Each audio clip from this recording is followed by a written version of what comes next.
ബിസ്മില്ലാഹിർറഹ്മാനിർറഹീം. അൽഹംദുലില്ലാഹ് വസ്സലാത്തു വസ്സലാമു അലാ സയ്യിദിനാ മുഹമ്മദിൻ വഅലാ ആലിഹി വസഹ്ബിഹി അജ്മഈൻ. അമ്മാ ബഅദ്. ബഹുമാനപ്പെട്ട അധ്യക്ഷൻ ഇബ്രാഹിം ഫൈസി പേരാൽ അവർകളെ, ബഹുമാനപ്പെട്ട നാസർ മൗലവി മുടക്കിമല, ബഹുമാനപ്പെട്ട വേദിയിലുള്ള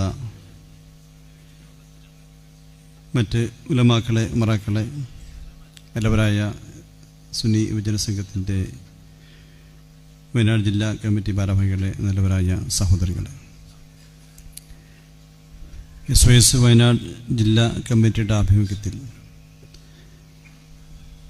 സമസ്ത ജമിഅത്തുൽ ഉലമയുടെ 100ാം വാർഷികത്തിൻ്റെ ഭാഗമായിക്കൊണ്ട് സംഘടിപ്പിക്കപ്പെട്ട ആദർശ സമ്മേളനത്തിലാണ് നാം സംബന്ധിച്ചുകൊണ്ടിരിക്കുന്നത്.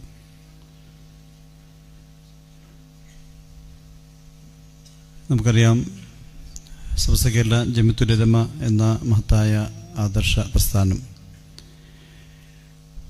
ഒരു നൂറ്റാണ്ട് കാലമായി കേരളീയ മുസ്ലിം ഉമ്മത്തിൻ്റെ മതവൈജ്ഞാനിക മേഖലയിലെ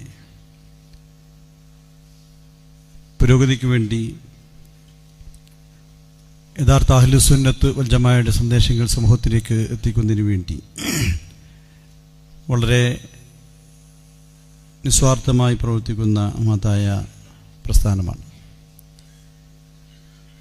യഥാർത്ഥ അഹ്ലുസുന്നത്ത് ജമാഅയുടെ സന്ദേശങ്ങൾ വ്യതിയാനങ്ങളില്ലാതെ ഒരു നൂറ്റാണ്ട് കാലമായിട്ടും കേരളീയ മുസ്ലിം ഉമ്മത്തിന് മനസ്സിലാക്കി കൊടുക്കുന്നത് സമസ്ത കേരള ജമിഅത്തുൽ ഉലമ എന്ന മഹത്തായ ആദർശ പ്രസ്ഥാനമാണ് എന്നുള്ളതിൽ ആർക്കും തന്നെ സംശയമില്ല.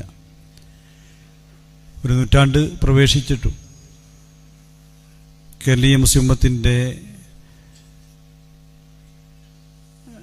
ബഹുജന പിന്തുണയുള്ള ഒരു പ്രസ്ഥാനമായി ഇന്നും അജയ്യമായി സമസ്ത കേരള ജമിഅത്തുൽ ഉലമ നിലനിൽക്കുന്നതിന് കാരണം ഈ മഹിതമായ പ്രസ്ഥാനം തഖ്വയുടെ മേൽ അസ്ഥിവാരമിട്ട പ്രസ്ഥാനമാണ്.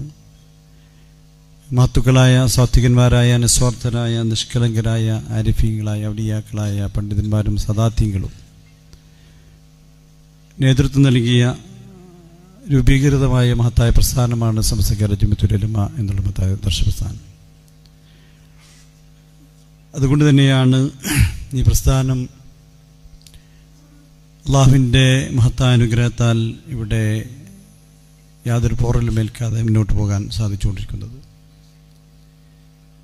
ഈ പ്രസ്ഥാനത്തിന് നേതൃത്വം നൽകിയ മഹത്തുക്കൾ എന്തെങ്കിലും സ്ഥാനം